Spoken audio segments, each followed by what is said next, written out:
Ang si dating Congressman Saldico ay kung saan-saan nakikita dyan. Ha? Oo, kung saan-saan nakikita. Yung pangalan. Yung pangalan. Di ba nung nakaraan, sa lahat ng mga flood control project, halos pangalan niya yung nandun eh. Yes. Tapos sabi ni DA Agriculture Secretary Francisco Chu Laurel, pati sa isda, gusto ring kumuha, mag-import, magpasok. Oh. Ngayon naman, may bago. Lumilitaw, mga kababayan, lumitaw po ito sa Senado sa Senate hearing, sa budget hearing po ito ng DILG. Nag-insert di umano. Lahat na lang ba kaya Saldico natin isisisi? Hindi kaya, ako gusto ko lang tignan na positibong bagay yun, Nelson eh. Puro kasi insert. Baka naman kaya siya lang ang nakaisip ng ganitong mga bagay. Dahil sa, tinan mo naman pakinggan mo muna ha. Sige. Karagdagang 500 million pesos na intelligence funds ng Philippine National Police ngayong taon. Laki naman. Kalahating bilyon, Nelson? Yes. Oho. 500 million pesos. Additional lang yan, ha? Okay. Intel funds ng PNP. Ito po ay sa pambansang budget na ginagawa sa Senado, lumilitaw. So, ibig sabihin, ito ay this year budget pala ito? Ngayon nga daw, oo. Oo nga. 2020, dahil nung mag-resign si Saldico bilang congressman, ay nakasingit na. Nabuo na yan eh. Di ba? Ang tawag ito? Nag-sona na ang Pangulong Bongbong eh. Di ba? Nung sinabit siya, 1 linggo after nung sona. So may inilagay na doon. Speaker pa po si... Akin naman, Jen, bakit naman natin bibigyan ng Malaysia? Tungkulin naman talaga ng mamabatas, lalo na congressman, sila siya nag-i-initiate ng budget. Yes, yung power of the purse nga. Paano kung nakita niya talaga na hindi, kulang yung intelligence fund ng PNP? Siya lang naman na nag-initiate na dagdagan natin ng 500 million. Anong masama doon? Sabi ko kasi, tignan naman natin isang pansamantala, sa isang positibong bagay, wag muna natin tignan na mayroong kitaan. Sa kabilang banda, tama din naman yung kanya, di ba? Wala naman di ba? Pero paliwanag ho ni DILG Secretary Juanito Victor Remulla. Si John Vic. Ibinalik daw po ito sa Office of the President ang 500 million pesos matapos matuklasan na hindi naman ito hinihingi o isinama ng PNP sa original draft nila ng 2025 National Expenditure Program. Ayun,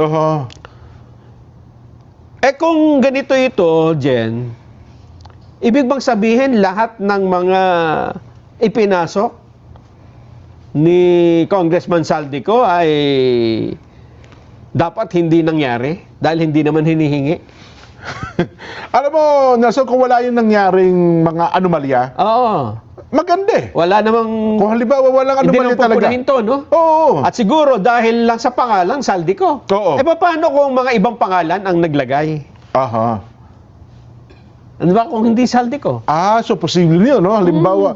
Hindi, pero naka-record kasi yan eh. Kaya nga. Ang ibig ko sabihin, ito, ibinabalik mo kasi hindi hiningi ng PNP, tapos Saldico ang naglagay. Paano kung hindi naman Saldico? Halimbawa, ibang congressman. Ibabalik niyo kaya? Kasi ngayon, mainit lang ang pangalan nung Saldico. Yun ang sinasabi natin, di ba? Ayun. So kung halimbawa, Congressman Jen Subarjaga, hindi na ganong kilala, halimbawa lang, baka hindi na pinansin yan. Ayun ang sinasabi natin, di ba? Oo nga. Kasi kung ito ay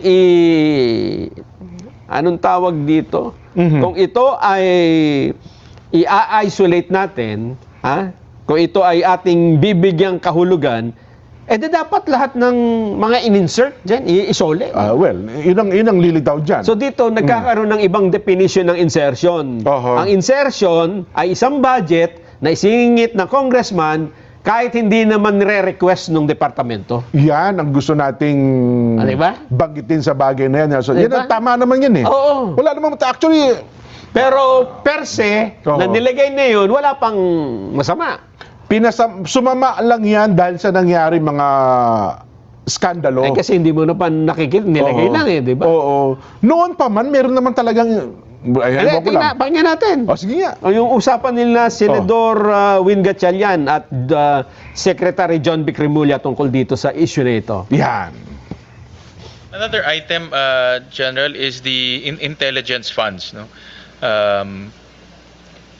if there's one department that we want to support with intelligence fund, that's PNP. No, because you need that to gather intelligence, counterintelligence, and we want to make sure that you're equipped in terms of information. But nakita ko rin bumaba siya.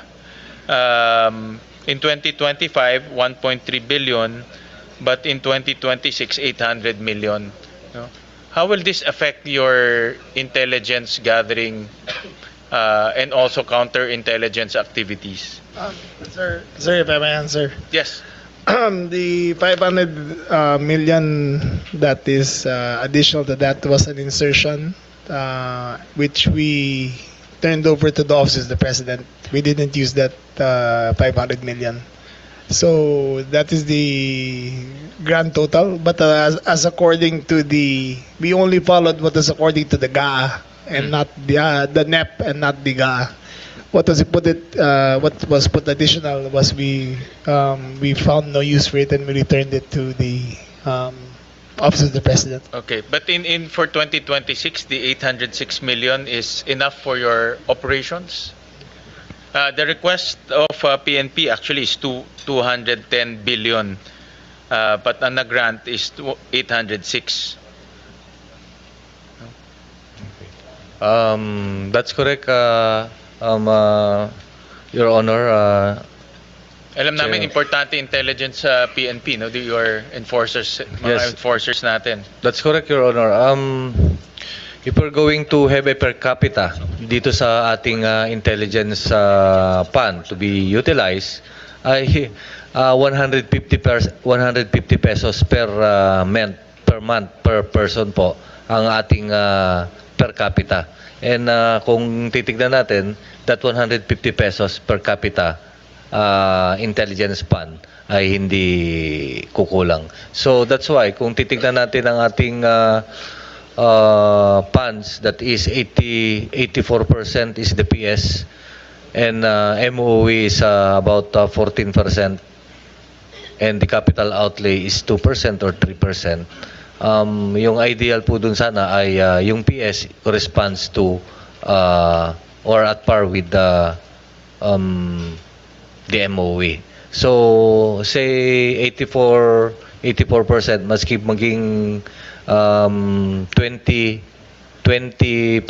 man lang sana ang aming MOE, and that would be an ideal one, Mr. Chairman, sir. But itong 806 million on intelligence fund, sapat na ito sa operations inyo for 2026? Yan po ang pinagkakasya ng Philippine National Police, Your Honor, Mr. Chairman, Okay. sir. Alright. Because nasabi ni Secretary yung excess na 500 was actually unutilized, no? So, Yes, sir. We returned it because it was an insertion in the budget. And the insertion came from the person who requested 3,000 containers of fish. So why will they insert intelligence funds? it beats me, sir. We didn't ask for it, so I returned it. Yun. Ayun. Oh. Naintindihan ko na. Oo. Noong 2025, hindi. Kailan ba ito? Tama, ngayong taon na ito. Oo. Ngayong tumatakbong taon. Ito itong budget natin sa kasalukuyang taon. Kasi pinag-uusapan dito yung for next year. Yes, diba? yung 2026 na Noong dapat. 2025, ang inilagay na intelligence fund sa PNP ay 1.3 billion. Okay. 500 million doon ay ipinasok lang. Kasi nagtataka sila, saan natin gagamitin ito? Wala naman na tayong in-itemize. Oho. So dinagdagan sa halip na parang 800 plus lang O 800 dapat eh. 800 Plus billion. 5, naging 1.3. Yan, oho. Kaya ngayong 2026, ang hinihingi na lang nila ay yung 800 million. Ayun. Yung walang dagdag. Oho. Kasi nga, nung nakaraang, itong taon na ito, may sobrang 500 Meron million. pang natitira. Oo, na hindi naman nila hinigi. At in-insert nga lang daw. Oho, oho. So, halimbawa, Kung sa bagay, intelligence fund nga ito, ano. Walang masyadong, ano to eh. Well, ako again, Nelson, nasa sa gumagamit eh. Mm. Di ba? Ang totoo, gusto naman talaga nila mas malaki intelligence fund eh. Ay, Pero naman. dahil nga lamang sa ito ay nakakonekta dahil sa pangalang Saldico, pero kung again, sabi mo nga, kung hindi naman si Saldico, malamang wala namang question dyan eh. Di ba? Baka nga... Hindi, tuntunin natin yung bakit isinole. Ituntunin natin, di ba? Oo. Sige, sakyan natin yung punto sila. Oh. Isinole, kasi in-insert ni Saldico. So kung ito in-insert ni Saldico na hindi naman pala hinihingi ng PNP, Oo. ano ang motibo niya para ilagay yung pondo doon? Yan. Mayroon bang sa sinabing, oy, maglalagay ako ng 500 dyan ha? Ayun, dapat maimbestigahan. Ayan. Di ba? Yung 400 kukunin ko, 100 lang kukunin. Yun sa, di yun ba? ang, yun Di ba ang dapat malaman natin yon? Ayun, oo. Kasi kung ganyan, sinoli mo lang, bitin ka lang, di ba? Yun na nga. Bakit yun? Nilagay lang niya for what? Di Oo. ba? Pero kung wala naman sinabi, ng magandang loob, Oo. yan na, pandagdag, tulong namin sa inyo. Kasi talaga naman ganun eh. Ayan Di ba? nga. Sa PNP, sa AFP, sa mga law enforcement agency, naalala mo, di ba, Nelson, yung DICT? Ang DICT, kaya nagtampo yung ano eh, di ba? Yung sino nga ba yun dati? Ivan Uy? Na humihingi siya ng malaking intelligence fund, hindi inaprubahan. Sa halip ang ibinigay lang at tinanggal pala totally. Di ba? Totally tinanggal yung kanya intelligence fund. Oo. Parang yun nga naging dahilan, parang nagtampo yung DICT secretary. Aha. Ba't hindi nyo kami bibigyan? Di ba? Ang naging punto nga natin doon, teka lang, ang laki ng budget nyo, hindi nyo ginagamit eh. Pero bakit gusto mo malaking intelligence fund? Ayun nga. Di ba? Ngayon, puntahan natin itong ginagawa. Halimbawa, yan, yung Sa 500. PNP, oo. Sa PNP. May 500 million pesos. Naka-standby lang doon. Yan. Nanghingi ba? May hiningi bang kapalit? Oo, paano? Paano nga gagalawin yun, di ba? Oo.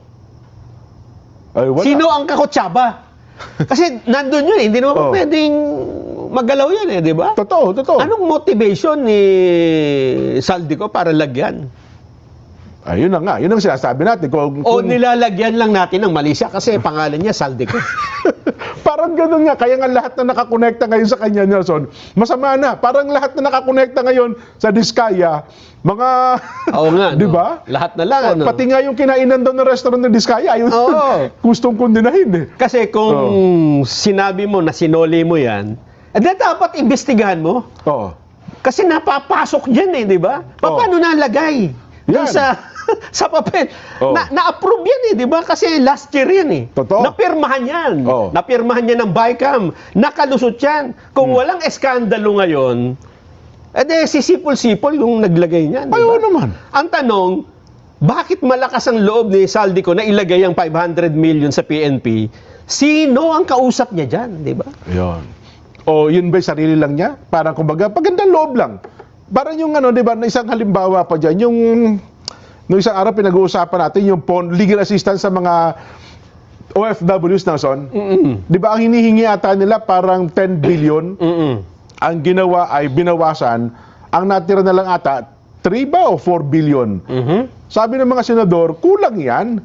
Kasi kung 3 billion lang, ilan lang ang matutulungan mo sa dami ng problema ng OFW sa buong mundo? Oo. Ibalik natin, gawin natin 10 billion yan. Yun ba yung punto yan? Masama? Hindi. Wala masama. Masama. Di ba? Ay, well, mabuti. ganun din ang ibig natin sabihin sa bahagi na ito. Ang problema dito, mukhang hindi nila alam, Jen, na nailagay yung pondo.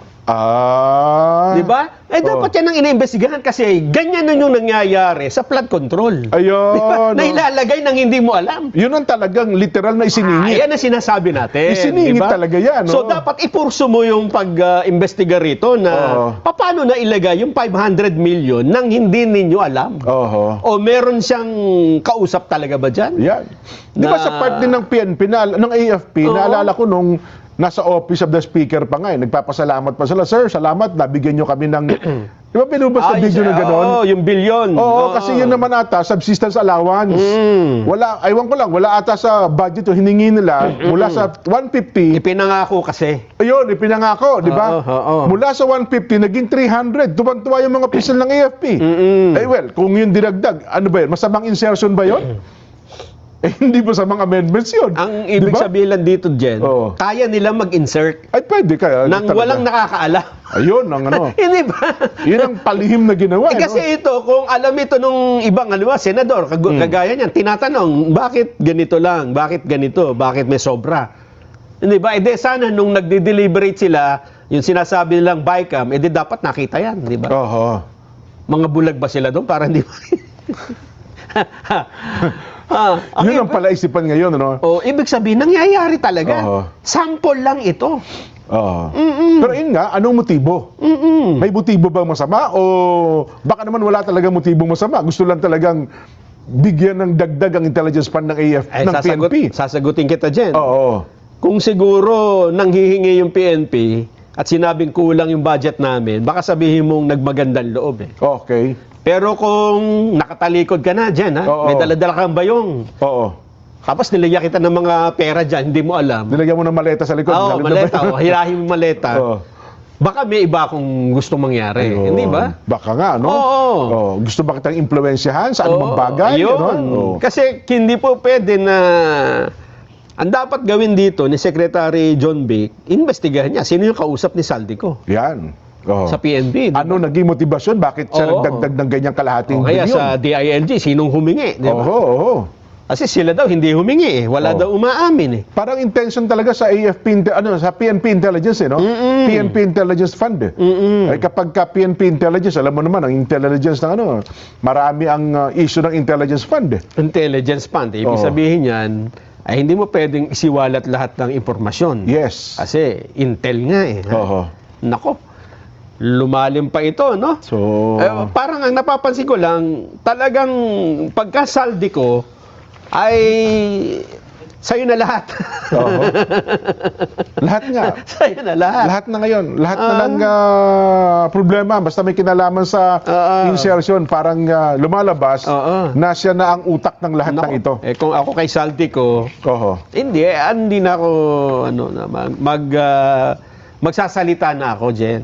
Bakit Ganon. daging ako? Bakit ako? Oho. Kung bako ang apelyido ko, ako na lang ng ako. Oo. Ang ganda nun. Kumot ko ang pangalan ko eh. Oo. Lagi na lang ako. Ako. Oo. Eh paano kayo? At saka yung pagkakasabi pa niya, Jen, ay Oo. yung naglagay po nito, ang nag-insert, ayun din humihingi ng Oo, yun pang insinuasyon, ano? Oo, may talagang negative na negative Oo. eh, no? Yun din pong gusto magpalusot ng Na isda. para bang gusto mo sabihin, siya na yung sa flood control, Oo. pati ba naman isda, pati ba naman itong Intel Fund ng PNP? Oo. Hindi ba? Nako. Ano kaya gusto nila sabihin doon, ano? Ay, nako. Yan po ang ang susubaybayan natin. Palalakihin pa kaya itong usaping ito at tutuklasin mabuti sino talaga ang may kagagawan, ano? Aha. Well, ngayon nata ay mukhang sabi nila, hindi naman nagamit yung 500, Oh, na ibinalik nga eh. Ibinalik daw niya. Ibinalik daw sa hindi So, hinihingi na lamang ngayon, yung 800 million. 800 million na lamang. Parang katulad din last year, Oho. naaprubahan lang last year 1.3. Oho. Sobra ng 500. Kasi nga, baka natatakot sila Nelson naman lumutang sa mga susunod na investigasyon. Ba't nagkaganon? Ang hinihingi nila, kasi ngayon, inunahan na, hindi namin tinanggap siya na uli namin. At least, naiba ngayon ang kwento. Oo. Di ba? Oo. Oo.